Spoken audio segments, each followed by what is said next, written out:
Hello friends, नमस्कार। स्वागत है आपका मार्केट स्टडीज पर। मैं हूं आपका दोस्त कपिल रस्तोगी और अभी हम बात करेंगे बाजार से जुड़ी कुछ बहुत जरूरी और बड़ी खबरों से। बट सबसे पहले हम शुरुआत करेंगे निफ्टी 50 से। कल के दिन में निफ्टी 50 ने 14,500 का साइकोलॉजिकल बैरियर तोड़ते हुए नीचे क्लोजिंग दी है। हालांकि गिरावट जो है वो 0.94% की नजर आ रही है। 137.65 पॉइंट की गिरावट यहाँ पर हमें देखने को मिली थी। बट कल का चार्ट जो है वो बहुत कुछ जो है वो डिस्क्राइब करता हुआ नजर आता है। क्या क्या पोजीशन बनती हुई नजर आ रही है उसको लेकर मैं आप लोगों के साथ कुछ पॉइंट्स क्विकली शेयर कर लेता हूँ। मार्केट ने अभी तक आपको कोई एक्स्ट्रा ऑर्डिनरी फॉल नहीं दिखाया, यानी निफ्टी कोई आपको 1000 पॉइंट या 500 पॉइंट टूटता हुआ नजर नहीं आया। इसके बावजूद कि मार्केट में बहुत तरह की मीडिया रिपोर्ट्स जो है वो आ रही है कि लॉकडाउन होने की संभावना है और केसेस बढ़ रहे हैं और बहुत सारे जो है सेंटिमेंट्स खराब होने वाली न्यूज निकल कर आ रही थी। बट मार्केट ने फॉल नहीं दिखाया। उसके पीछे का रीजन क्या है वो हम लोग समझने की कोशिश करते हैं कि मार्केट जो है वो 3 महीने बाद का पीरियड देख रही है। 3 महीने बाद मार्केट को उम्मीद है कि वैक्सीनेशन का जो डोजेज है वो लगना स्टार्ट हो जाएंगे और लाइफ बैक ऑन ट्रैक आती हुई दिखाई देगी। ऐसे में मार्केट ने आपको कोई बड़ा फॉल नहीं दिखाया। 1 बजे के आसपास तक मार्केट जो है वो फ्लैट मूव कर रही थी। उसके बाद बड़ी न्यूज निकल कर आना शुरू हुई कि मार्केट में जो वैक्सीनेशन से रिलेटेड न्यूज है कि वैक्सीनेशन की स्पीड जो है वो इतनी हाई नहीं है और ऐसे में मार्केट ने नेगेटिव रिएक्ट किया और मार्केट फॉल करना स्टार्ट हुआ। उसके बाद मार्केट ने कुछ संभाला अपने आप को और उसके पीछे के रीजन थे कि बैंक्स जो है वो आरबीआई के पास 3 महीने के मोरेटोरियम के लिए रिक्वेस्ट करते हुए दिखाई दिए, जिसको मार्केट ने फिर से थोड़ा पॉजिटिव पॉइंट पर दिया और मार्केट जो है वो कुछ हद तक सुधरती हुई नजर आई। लेकिन मोरेटोरियम की खबरों के साथ ये खबरें भी जोर पकड़ती हुई नजर आई कि ट्रेड यूनियंस ने गवर्नमेंट के साथ रिक्वेस्ट की है। सुप्रीम कोर्ट ने भी कुछ दिनों पहले रिक्वेस्ट की थी, हालांकि गवर्नमेंट ने डिनाई कर दिया था, सेंट्रल गवर्नमेंट ने। बट अब ट्रेड यूनियंस भी ये बोलती हुई नजर आ रही है कि आप 15 दिन का स्ट्रिक्ट कंट्री वाइड लॉकडाउन लगा दीजिए, जिसका मार्केट के ऊपर आपको असर आता हुआ दिखा। हालांकि टोटल ओवरऑल सिनेरियो जो है वो 0.94% की मार्केट नीचे आती हुई दिखाई दी है। तो ऐसी पैनिक की सिचुएशन नहीं है कि मार्केट जो है वो बहुत एक्स्ट्रा ऑर्डिनरी आपको फॉल करती हुई दिखाई देगी। डेफिनेटली प्रेशर का टाइम है तो आपको कुछ मार्केट के ऊपर दबाव नजर आएगा और अभी ग्रेजुअली आप लोगों को ये दबाव देखने को मिल रहा है। तो ये था निफ्टी 50 के पॉइंट से ओवरऑल मार्केट का सिनेरियो। अब हम चलते हैं उन बड़ी खबरों की तरफ और एक एक करके उन बड़ी खबरों को देखते हैं। सबसे पहली और बड़ी खबर टाटा पावर की तरफ से मैं आप लोगों को बता रहा हूं। टाटा पावर की सब्सिडरी ने 250 मेगावाट का बिड विन किया है सोलर ऑक्शन में 2.51 किलो किलोवाट का के रेट से। और ये क्या न्यूज़ है मैं आप लोगों के साथ ये चीज़ शेयर कर लेता हूँ। TP Surya, a Tata Power subsidiary, was declared the winner in the Maharashtra State Power Generation Company auction for setting up 250 megawatt of grid connected solar photovoltaic project at Dhondachia Solar Park in Dhule, Maharashtra. SVGN and NTPC Renewable Energy also participated in the bidding process and quoted 2.53 and 2.82। तो ये एक बड़ी खबर है, एक अच्छी खबर है टाटा पावर के लिए। और कल के दिन में टाटा पावर के अंदर आपको तेजी आती हुई भी दिखाई दी थी।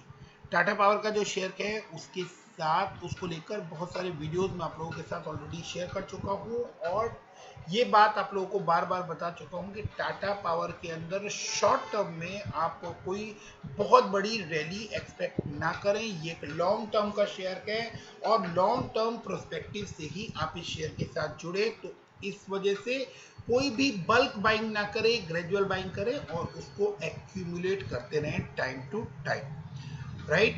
तो ये एक बड़ी न्यूज़ थी टाटा पावर की तरफ से। इसके बाद हम लोग चलते हैं इंडिया के मोस्ट हैपनिंग बैंक यानी यस बैंक की तरफ। यस बैंक का रिजल्ट आता हुआ दिखाई दिया, 3700 करोड़ के आसपास का लॉस रिपोर्ट होता हुआ दिखाई दिया। बहुत सारी जो स्पेकुलेशंस हैं वो होनी स्टार्ट हुई, बट यस बैंक के शेयर ने 10% के आसपास फॉल करने के बाद वापस आपको 4-5% के आसपास नेट में फॉल करता हुआ दिखाई दिया। इसके पीछे के बड़े कारण कि सबसे पहले तो पैनिक में लोगों ने सेल कर दिया, और सेल करने के बाद ये पोजीशन बनी कि यस बैंक जो है उसने तो बहुत बड़ा लॉस कर दिया है।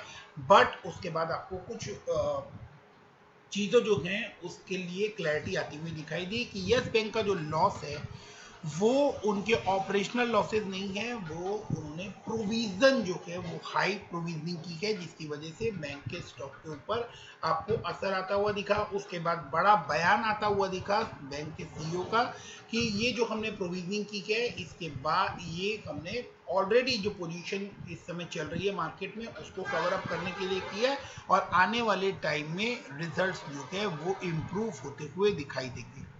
तो ये बड़े रीजंस थे जिसकी वजह से यस बैंक के स्टॉक ने फॉल नहीं दिखाया। अब एक और बड़ी न्यूज निकल कर आई कि Axis Bank trims stake in Yes Bank. तो इस न्यूज को हाईलाइट बनाकर दिखाया गया कि एक्सिस बैंक ने जो है वो यस बैंक के अंदर अपना शेयर ट्रिम कर लिया है। वो शेयर कितना है वो भी हमें समझना होगा। तो एक्सिस बैंक के पास ऑलरेडी जो शेयर था उसके अंदर से एक अमाउंट जो है वही उन्होंने ट्रिम किया है, ना कि अपना पूरा स्टेक जो है वो उन्होंने यस बैंक में से खत्म कर दिया है। तो अभी भी 2% के आसपास एक्सिस बैंक का स्टेक जो है वो यस बैंक में है, और एक्सिस बैंक, एसबीआई और इंश्योरेंस कंपनी एलआईसी इन सब ने मिलकर यस बैंक को के रिवाइवल में एक बड़ा रोल अदा किया था। जो लोग यस बैंक के शेयर से जुड़े हैं उनको ये बात बहुत हद तक क्लियर है। इस बैंक के को लेकर जितना कुछ पूरा होना था वो ऑलमोस्ट इन माय ओपिनियन वो हो चुका है। यस बैंक को लेकर बहुत सारे लोगों ने, बहुत सारी कंपनीज ने, बहुत सारे बैंक्स ने, इंस्टीट्यूशंस ने इन्वेस्टमेंट करके इस बैंक को जो है वापस से पोजीशन पर लाने की कोशिश की थी, और वो पोजीशन जो है वो आने वाले टाइम में आपको आगे बढ़ती हुई दिखाई देगी। अब यस बैंक के सीईओ का बड़ा बयान आया, और वो बयान क्या था वो भी मैं आप लोगों को बताता हूँ। उससे पहले मैं बता देता हूँ कि Axis Bank has reduced its stake in Yes Bank from 2.39% in December quarter to 1.96%, यानी 2.39 से 1.96% अपना स्टेक कम किया है यहाँ पर एक्सिस बैंक ने। ये एक बड़ी न्यूज़ है, बट स्टिल ये बात समझनी होगी कि 2% के आसपास स्टेक जो है वो स्टिल अभी भी एक्सिस बैंक के पास है। और इसके अलावा जो बड़े स्टेक्स हैं SBI, ICICI bank, IDFC first bank, बंधन बैंक, उन लोगों ने कोई चेंज इसके अंदर अपनी पोजीशन में नहीं किया है। ये बात बहुत इंपॉर्टेंट है और ये नोट कर कर चलने वाली बात है। इसके अलावा एलआईसी जो सबसे जाइंट प्लेयर है उसने अपनी होल्डिंग्स में, शेयर होल्डिंग्स में कोई चेंज नहीं किया है, और जो पब्लिक है वो पैनिक में इसको सेल कर रही है, और सेल करने के बाद वापस वो डाउन पोजीशन से वापस बाय करने की कोशिश कर रही है।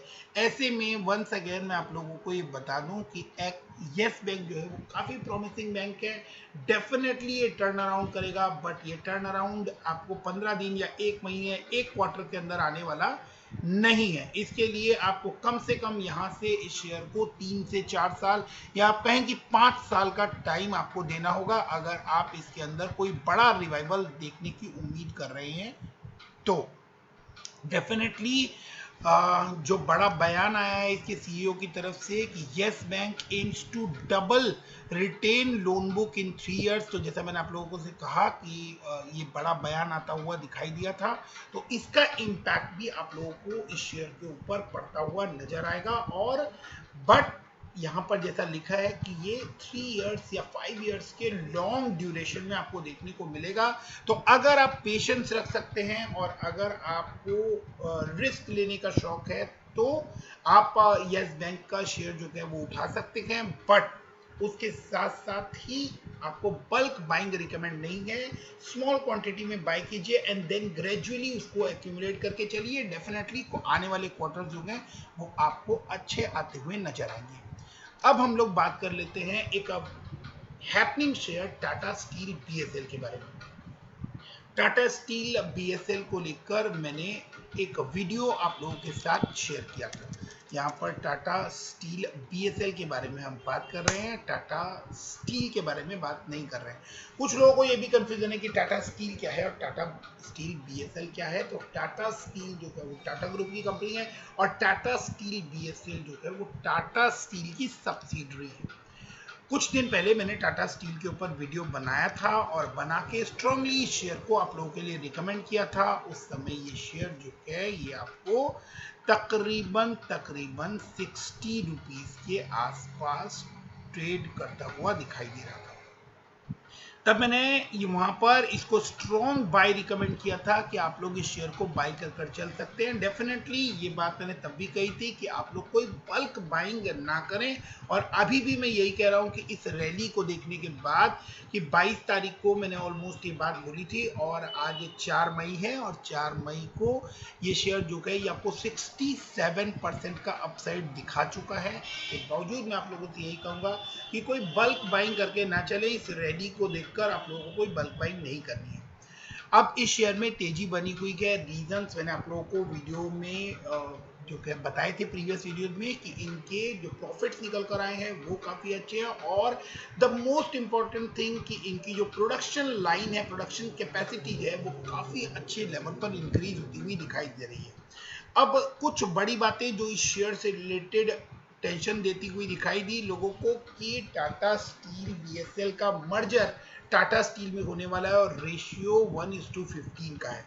तो डेफिनेटली ये एक न्यूज़ है, ये एक्सपेक्टेशन भी जताई जा रही है। बट अब जबकि टाटा स्टील बीएसएल का शेयर जो है वो आपको 100 रुपीज क्रॉस करके कल काम करता हुआ दिखाई दिया और कल के दिन में इसने 104 रुपए का हाई बनाया था। ऐसे में टाटा स्टील बीएसएल का मर्जर टाटा स्टील के साथ 1:15 रेशियो पर होना पॉसिबल नहीं है। बिकॉज कि अगर ऐसा होता है तो it will be A cheating with customer of Tata steel BSL और टाटा ग्रुप से ऐसा एक्सपेक्ट नहीं किया जा सकता कि वो टाटा के शेयर होल्डर्स के साथ, टाटा स्टील बीएसएल के शेयर होल्डर्स के साथ इस तरह की किसी चीटिंग को होने देगी या ऐसा कुछ पॉसिबल होने वाला है। डेफिनेटली ये जो मर्जर अगर होगा तो इस ये इधर ये मर्जर जो है वो अब होने वाला नहीं है और अगर ये मर्जर होता है या इसको आप आगे होता हुआ देखते हैं तो रेशियो जो है वो डेफिनेटली रेशियो जो है वो चेंज होने वाले हैं क्योंकि इस पोजीशन में जबकि टाटा स्टील के अंदर जो है स्टेक, प्रमोटर स्टेक वो कुछ अलग है और टाटा स्टील के अंदर जो प्रमोटर का स्टेक है वो कुछ अलग है। दोनों के शेयर प्राइसेस जो हैं उनका 1:15 का रेशियो कहीं से भी बैठता हुआ दिखाई नहीं दे रहा है। ऐसे में अगर ये पोजीशन बनती है कि 1:15 का स्टेक लेते हैं तो it will be a serious concern for Tata steel BSL customers. तो ऐसा कुछ टाटा ग्रुप से एक्सपेक्ट नहीं किया जाता कि टाटा ग्रुप के जो शेयर होल्डर हैं उनके साथ कुछ इस तरह का फ्रॉड या चीटिंग पॉसिबल है। तो शेयर होल्डर्स जो हैं वो बिना किसी टेंशन के इस शेयर के अंदर बने रह सकते हैं। बट किसी भी तरह की इस इतनी हैवी रैली के बाद आप किसी भी तरह की बल्क बाइंग करने से बचे, यही मेरी सजेशन और रिक्वेस्ट आप लोगों के लिए है। अब हम लोग बात कर लेते हैं IIFL सिक्योरिटीज की। Last but not the least, IIFL securities का मार्च क्वार्टर का रिजल्ट आ गया है। एक अच्छा शेयर यहाँ पर नजर आता है। अगर मार्च से एक फिनेंशियल कंपनी है IIFL सिक्योरिटीज और आप इसके नाम से भली भारी बाकी परिचित है। जो लोग मार्केट में इन्वेस्टेड है उन सभी ने IIFL सिक्योरिटीज का नाम ऑलमोस्ट सुना है। IIFL सिक्योरिटीज के शेयर के बारे में हम यहाँ बात कर रहे हैं। 197 करोड़ से 238 करोड़, तो काफी अच्छा जंप टॉप लाइन में एंड 37 करोड़ के प्रॉफिट से, नेट प्रॉफिट से 77 करोड़ का नेट प्रॉफिट। तो आपको नेट प्रॉफिट में भी काफी अच्छा जंप और 2.5 टाइम्स आपको होता हुआ ये दिखाई दे रहा है। अब यहाँ बात कर लेते हैं ईपीएस की, तो ईपीएस 2.55। इसके साथ साथ ही हम लोग इनके फंडामेंटल्स को एक बार देख लेते हैं। 1681 करोड़ के मार्केट कैप के साथ ये काम करता हुआ नजर आ रहा है और 55 रुपीज के काम प्राइस के ऊपर ये आपको करंटली ट्रेड होता हुआ नजर आ रहा है। इंडस्ट्री पी से नीचे है, अच्छा प्रॉफिट है और उसके बाद आपको इंडस्ट्री पी से नीचे काम करता हुआ नजर आ रहा है। अच्छा नेट प्रॉफिट है और अच्छी ही सेल्स ग्रोथ आपको टॉप लाइन में नजर आ रही है। प्रमोटर की होल्डिंग 31% है और प्रमोटर की होल्डिंग से रिलेटेड मैं आप लोगों को यहाँ पर शेयर होल्डिंग पैटर्न भी दिखा देता हूँ। प्रमोटर की होल्डिंग जो है वो इंक्रीज हुई है इस क्वार्टर में 29.74 और 31.41। जो लोग प्रमोटर की होल्डिंग इंक्रीज होने की वैल्यू समझते हैं उनके लिए एक बहुत ही इंपॉर्टेंट बात है कि 55 रुपए का शेयर इस समय मार्केट में ट्रेड कर रहा है। सेल्स लाइन आपको बढ़ती हुई नजर आ रही है, नेट प्रॉफिट आपको बढ़ता हुआ नजर आ रहा है, इंडस्ट्री पी के नीचे काम कर रहा है और प्रमोटर ने अपना स्टेक इसके अंदर इंक्रीज किया है। इसके साथ साथ एफआईआईज ने भी इसके अंदर अपना शेयर इंक्रीज किया है, डीआईआईज ने भी अपना शेयर इस कंपनी के अंदर इंक्रीज किया है।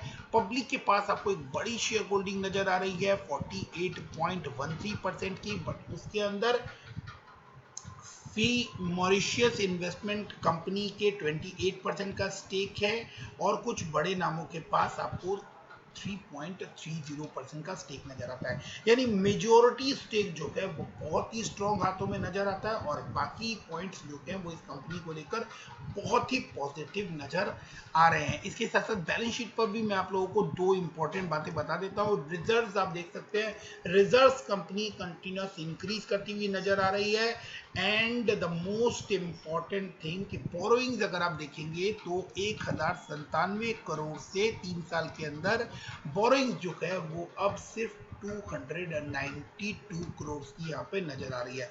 तो एक अच्छा शेयर, एक मजबूत शेयर और एक कंसीडर करने वाला शेयर IIFL सिक्योरिटीज लिमिटेड हो सकता है। ये आप लोगों के लिए ये एक हिडन सरप्राइज की तरह, एक हिडन मल्टी बैगर की तरह काम करता हुआ नजर आ सकता है।